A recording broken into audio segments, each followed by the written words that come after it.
Hal-hal yang dialami oleh para terdakwa, majelis hakim yang terhormat, saudara jaksa penuntut umum yang kami hormati, saudara terdakwa dan hadirin yang kami hormati, serta sidang yang kami muliakan. Dengan ini tibalah saatnya penasihat hukum para terdakwa menunjukkan eksepsi sebagai berikut. Sebelum para terdakwa diamankan lalu kemudian ditangkap dan ditahan oleh penyidik dari Kepolisian Daerah Kalimantan Tengah pada tanggal 17 Februari 2020, telah terjadi adanya sengketa lahan antara warga Desa Penyang, Kecamatan Terawang dengan PT HMBP. Adapun sengketa lahan ini bermula dari keyakinan warga Desa Penyang, Kecamatan Terawang, bahwa lahan yang ditanami oleh PT HMBP adalah lahan yang dimiliki oleh kelompok tani Sahai Hapaka yang dibentuk oleh warga Desa Penyang, Kecamatan Terawang, yang kemudian dikuasai secara melawan hukum oleh PT HMBP di luar izin hak guna usaha milik PT HMBP. Kemudian di sisi lain, PT HMBP berkonspirasi dengan Koperasi Keluarga Sejahtera Bersama yang dikoordinir oleh Dias Matongka SK atas lahan tersebut dengan pola kemitraan. Padahal jelas faktanya bahwa Dias Matongka dan anggota koperasi tersebut lainnya adalah bukan warga sekitar perkebunan atau bukan warga Desa Penyang. Ketidakadilan dialami oleh warga Desa Penyang termasuk para terdakwa sehingga mengakibatkan para terdakwa beserta dengan warga Desa Penyang selalu berjuang dan menuntut hak-hak atas tanah lahan tersebut yang selama ini dikuasai oleh PT HMBP secara tidak sah. Namun kenyataannya para terdakwa kemudian ditangkap, ditahan, dan sekarang sedang diadili. Sebelum para terdakwa ini disidangkan pada hari ini, para terdakwa juga telah mengajukan upaya hukum pra-peradilan atas tindakan yang dilakukan oleh penyidik dari Kepolisian Daerah Kalimantan Tengah di Pengadilan Negeri Palangkaraya.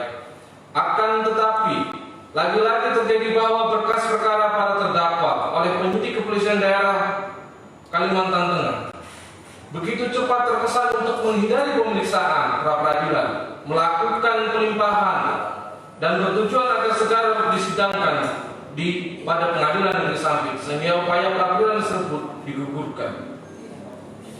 Kejanggalan dalam perkara ini sudah dari awal proses penyidikan terlihat. Para terdakwa ditangkap dan ditahan pada tanggal 17 Februari 2020 pada sekitar jam 9.00 waktu Indonesia Barat dengan sangkaan melakukan pencurian tandan buah segar kelapa sawit dengan berat 4.330 kg atau 4,3 ton milik PT HMBP 2. Kejanggalan nyata terlihat bahwa 1. Pada sekitar pukul 9 waktu Indonesia Barat, terdakwa 1 Hermanus alias Tompel bin Bison dan terdakwa 2 Lilik alias Bapak Alipin bin Asid tiba di lokasi untuk memanen tandan buah segar kelapa sawit.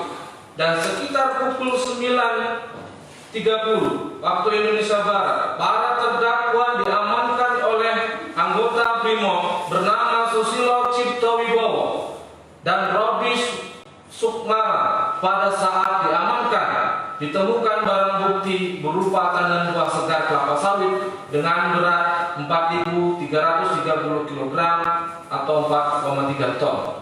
Kejanggalannya ialah bagaimana mungkin dalam kurun waktu pukul 9 sampai dengan pukul 9:30 para terdakwa mampu untuk mengambil atau memanen tandan buah segar kelapa sawit dengan berat 4,3 ton.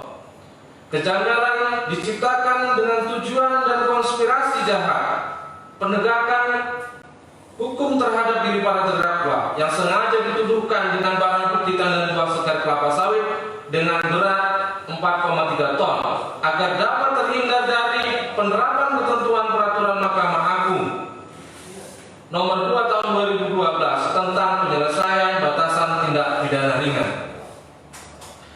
Bila mana surat dakwaan memuat barang bukti tandan buah segar kelapa sawit dengan berat 4.330 kg yang dipanen atau dicuri oleh para terdakwa pada tanggal 17 Februari 2020, maka yang harus dipertimbangkan kemampuan satu orang untuk melakukan pemanenan kelapa sawit maksimal mencapai berat 2000 kg atau 2 ton, dibutuhkan waktu 8 jam.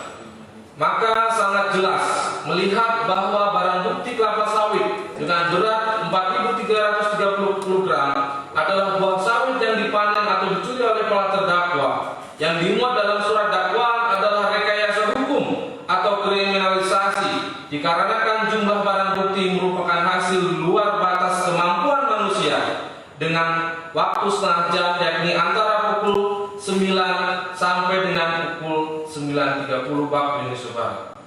Surat dakwaan memuat bahwa tindakan terdakwa 1 Hermanus alias Dompel bin Bison pada tanggal 17 Februari 2020 disuruh oleh saksi James Watt adalah salah. Saksi James Watt tidak terlihat dan tidak mengetahui peristiwa yang terjadi pada tanggal 17 Februari 2020.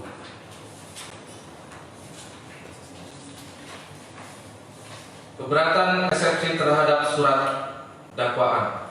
Majelis Hakim yang mulia, saudara jaksa penuntut umum yang kami hormati, bahwa surat dakwaan penuntut umum nomor PDM strip 26/Kotim/0320 tanggal 30 Maret 2020 yang dibacakan di depan persidangan pada hari Senin tanggal 6 April 2020 adalah dakwaan yang berbentuk alternatif sebagai berikut. 1. Dakwaan pertama yang melakukan, yang menyuruh melakukan dan yang turut melakukan perbuatan yang tidak sah, memanen dan atau memungut hasil perkebunan sebagaimana ketentuan pasal 107 huruf D Undang-Undang Nomor 39 Tahun 2014 tentang perkebunan, contoh pasal 55 ayat 1 ke 1 KUHP. Atau 2. Dakwaan kedua mengambil barang sesuatu yang seluruhnya atau sebagian kepunyaan orang lain dengan maksud untuk memiliki secara melawan hukum yang dilakukan oleh 2 orang atau lebih dengan bersekutu sebagaimana ketentuan pasal 363 ayat 1 ke 4 KUHP.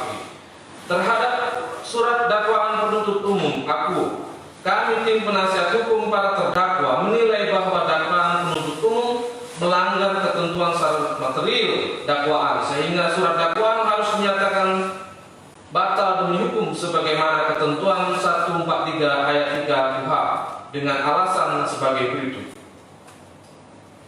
1. Surat dakwaan pertama tidaklah cermat dan tidaklah jelas karena tidak menguraikan keabsahan PT HMPB 2 atas kepemilikan terhadap tandan buah segar kelapa sawit seberat 4.300 kg yang dipanen sebagai salah satu unsur legitimasi penerapan pasal 107 huruf D Undang-Undang Nomor 39 Tahun 2015 tentang perkebunan. Bahwa surat dakwaan pertama yang menerapkan pasal 107 huruf D Undang-Undang 39 Tahun 2014 tentang perkebunan, maka wajib memperhatikan ketentuan putusan Mahkamah Konstitusi nomor 138 garing PUU strip 13 garing 2015 yang dibacakan pada tanggal 27 Oktober 2016 yang tegas merubah ketentuan pasal 42 Undang-Undang 39 Tahun 2014 tentang perkebunan, bahwa keabsahan kegiatan perusahaan perkebunan harus memiliki 2 syarat, yakni hak atas tanah dan izin usaha perkebunan.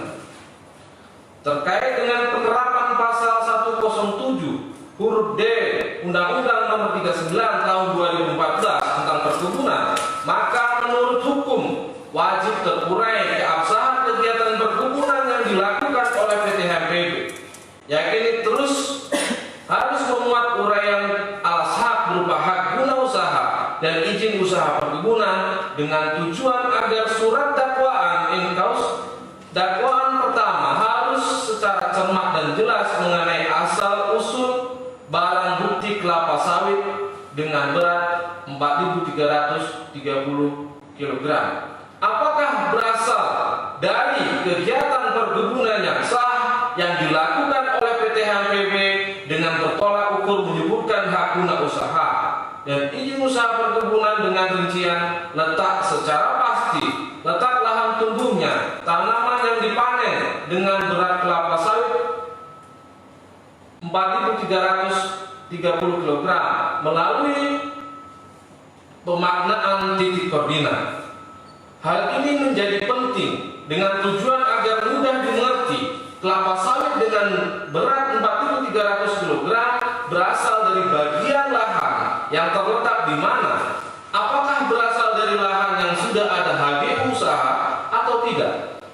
Akan tetapi surat dakwaan tidak ada menguraikan keabsahan PT HMBP terkait keabsahan kegiatan penanaman dengan dasar hak guna usaha terkait dengan jumlah kelapa sawit dengan berat 4.330 kg yang dipanen oleh para terdakwa. Maka dengan demikian penerapan surat dakwaan pertama pasal 107 huruf D Undang-Undang 39 tahun 2014 tentang perkebunan menjadi tidak cermat dan tidak jelas sehingga surat dakwaan harus dibatalkan. 2. Surat dakwaan kedua pasal 363 ayat 1 ke 4 KUHP bertentangan dan melanggar ketentuan pasal 63 ayat 2 KUHP bahwa merujuk dan memperhatikan pada ketentuan pasal 63 ayat 2 KUHP jika sesuatu perbuatan yang masuk dalam suatu aturan pidana yang umum diatur pula dalam aturan pidana yang khusus, maka hanya yang khusus itulah yang diterapkan. Maka dikaitkan dengan isi surat dakwaan, ketentuan surat dakwaan kedua pasal 363 ayat 1 ke 4 KUHP tidak dapat diterapkan dikarenakan perbuatan yang terurai dalam dakwaan. Surat dakwaan sudah diatur secara khusus pada ketentuan 107 huruf D Undang-Undang 39 tahun 2014 tentang perkebunan.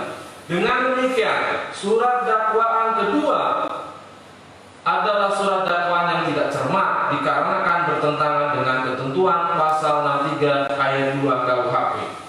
Ketiga, surat dakwaan pertama atau kedua tidak jelas dalam menguraikan antara hubungan perbuatan para terdakwa dengan tandan buah segar kelapa sawit seberat 4.330 kg yang dipanen atau diambil. Bahwa surat dakwaan pertama atau dakwaan kedua memuat barang bukti berupa tandan buah segar kelapa sawit seberat 4.300 kg yang merupakan hasil pemanenan atau pencurian yang dilakukan oleh para terdakwa yang terjadi pada tanggal 17 Februari 2020 antara pukul 9.00 waktu Indonesia Barat sampai dengan pukul 09.30 waktu Indonesia Barat. Sebagaimana telah diuraikan pada bagian pendahuluan eksepsi ini, sangat jelas menunjukkan bahwa barang bukti kelapa sawit dengan berat 4.330 kg adalah jumlah barang bukti yang merupakan hasil di luar batas kemampuan manusia in cause perbuatan terdakwa dengan ukuran waktu setengah jam, yakni antara pukul 9.00 sampai dengan 9.30 yang terjadi pada tanggal 17 Februari 2020. Terlebih lagi pertimbangan umum yang berlaku bahwa kemampuan satu orang untuk melakukan pemanenan kelapa sawit maksimal mencapai berat 2.000 kg atau 2 ton dibutuhkan waktu 8 jam.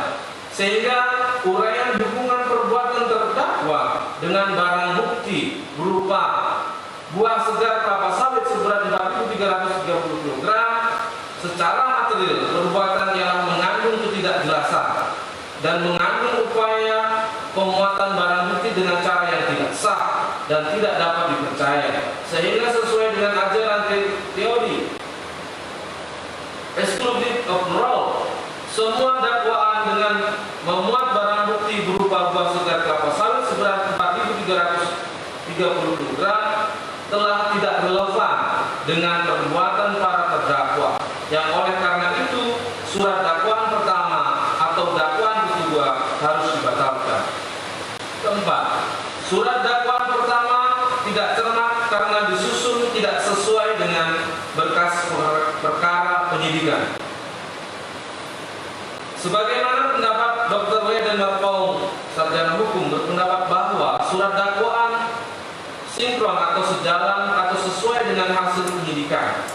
Hasil penyidikan yang dihimpun dalam satu bundel atau berkas disebut berkas perkara tersebut tidak dapat dipisahkan dengan surat dakwaan karena surat dakwaan tersebut bermula dari berkas perkara. Jika surat dakwaan dengan berkas perkara tidak tampak keterkaitannya, maka surat dakwaan tersebut dapat dinyatakan hakim atau pengadilan negeri tidak dapat diterima. Hal tersebut sesuai dengan surat edaran Jaksa Agung Republik Indonesia nomor SE/A/11/1993 tentang pembuatan surat dakwaan angka 3 yang menyatakan bahwa surat dakwaan merupakan penataan konstruksi yuridis atas fakta-fakta perbuatan terdakwa yang terungkap sebagai hasil penyidikan. Bila mana mengacu pada berkas penyidikan terhadap para terdakwa ditangkap dan ditahan diduga melakukan tindak pidana pencurian yang dapat dilihat pada 1. Surat penangkapan nomor SP.K-5-2-Res.1.8/2020 Deskriptimum tanggal 18 Februari atas nama Hermanus dan seterusnya. Maka dengan demikian telah sangat jelas bahwa surat dakwaan pertama pasal 107 huruf D Undang-Undang nomor 39 tahun 2014 tentang perkebunan adalah mengandung ketidakcermatan karena tidak sesuai dengan berkas perkara penyidikan. 5. Para terdakwa saat ditetapkan sebagai tersangka pada tindak penyidikan tidak mendapatkan bantuan hukum atau tidak didampingi oleh penasihat hukum. Bahwa para terdakwa pada tingkat penyidikan ditangkap dan ditahan pada tanggal 18 Februari 2020 karena diduga melakukan tindak pidana pencurian dengan pemberatan sebagaimana ketentuan 363 KUHP dengan ancaman pidana di atas 5 tahun. Maka sebagaimana ketentuan pasal 56 ayat 1 KUH menyatakan bahwa dalam hal tersangka atau terdakwa, disangka atau didakwa melakukan tindak pidana yang diancam dengan pidana mati atau ancaman pidana 15 tahun atau lebih, atau bagi mereka yang tidak mampu yang diancam dengan pidana 5 tahun atau lebih yang tidak mempunyai penasihat hukum sendiri, pejabat yang bersangkutan pada semua tingkat pemeriksaan dalam proses peradilan wajib menunjuk penasihat hukum bagi mereka. Bahwa secara hukum hak tersebut wajib diberikan kepada tersangka atau terdakwa oleh setiap aparat penegak hukum di sebuah tingkatan, sejak proses pemeriksaan sampai dengan proses peradilan. Dalam hal tersangka atau terdakwa tidak mengetahui tentang haknya untuk mendapatkan bantuan penasihat hukum secara cuma-cuma, maka penyidik wajib memberikan tentang hak tersebut sebelum dimulainya pemeriksaan penyidikan. Bahwa para terdakwa pada saat pemeriksaan di kepolisian dan ditetapkan sebagai tersangka pada tanggal 18 Februari 2020 tidak didampingi oleh penasihat hukum, di mana penyidik abai dan dalam memenuhi hak-hak para terdakwa yang semula tersangka. Terbukti pada saat diperiksa sebagai tersangka oleh kepolisian daerah Provinsi Kalimantan Tengah tidak didampingi oleh penasihat hukum, sehingga bertentangan dengan ketentuan pasal 56 ayat 1 KUHP junto pasal 114 KUHP, dan bertentangan pula mengingat ketentuan jurisprudensi putusan Mahkamah Agung nomor 1595/Pit/191 putusan Mahkamah Agung Republik Indonesia nomor 367 K/Pit/1998 dan putusan Mahkamah Republik Indonesia nomor 545K/Pit.Sus/2011, di mana apabila syarat-syarat penyidikan tidak dipenuhi, seperti halnya penyidik tidak menunjuk penasihat hukum bagi tersangka sejak awal penyidikan, tuntutan penuntut umum dinyatakan tidak dapat diterima. Oleh karenanya, sangat beralasan hukum pula apabila surat dakwaan penuntut umum Inkaus dinyatakan batal demi hukum. Permohonan. Berdasarkan alasan dan analisa tersebut dalam keberatan terhadap surat dakwaan penuntut umum, maka kami selaku penasihat hukum terdakwa 1 Hermanus alias Tompel bin Bison dan terdakwa 2 Dilik alias Bapak Alpin bin Asik memohon kepada majelis hakim yang memeriksa dan mengadili perkara ini berkenan untuk memberikan putusan sebagai berikut.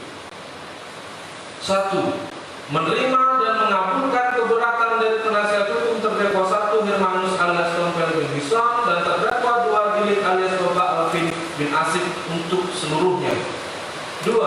Menyatakan surat dakwaan penuntut umum nomor BDM strip 26 garing Kotim garing 0320 tanggal 30 Maret tahun 2020 yang dibacakan di depan persidangan pada hari Senin tanggal 6 April 2020 atas nama terdakwa 1 Hermanus alias Tompel bin Bison dan terdakwa 2 Dilik alias Bapak Alpin bin Asik sebagaimana yang dakwaan yang dinyatakan batal demi hukum atau harus dibatalkan atau setidak-tidaknya tidak diterima.